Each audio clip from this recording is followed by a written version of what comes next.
Hi, I'm Dr. Geethanair with Top Line MD TV. Here to join me today is Dr. Danny Martinez, Top Line MD Urologist. Dr. Martinez, welcome to the program. Thank you for having me.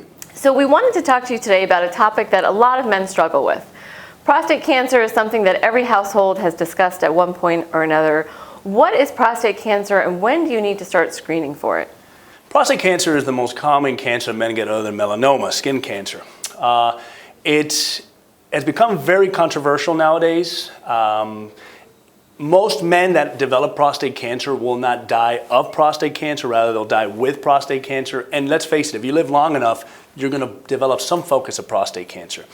A lot of people don't realize that, right? So a lot of people hear the word cancer and they think, oh my gosh, I've got to treat it, chemotherapy, got to have surgery. How do you balance that? Because it is a very different situation with prostate cancer most of the time. Absolutely, and the C word carries terrible connotations, and really once somebody hears that word, it's terrible. It shatters their soul when they first hear that. The beginnings, or the first part to answer your question, is really screening. When is it that men should be screened for prostate cancer? The screening really has to do with family history. If you have a family history, you want to get screened first somewhere in your 40s. And that goes the same also with colon cancer, I believe.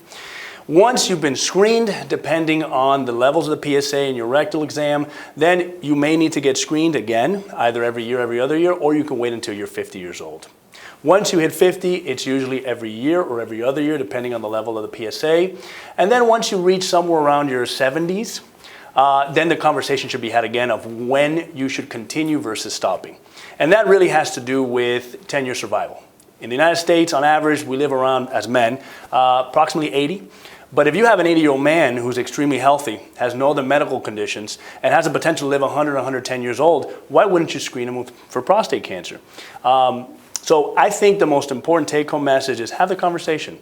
Have that conversation with your primary. Tell them you want to see a urologist. Open those lines of communication so that you can make the best decision for that patient specifically.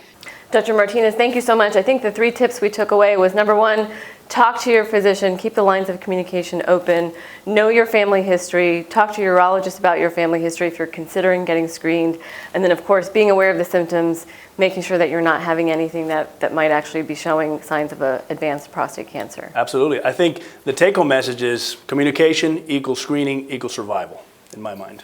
I love that. Thank you so much for joining us on the program. Thank you for having me.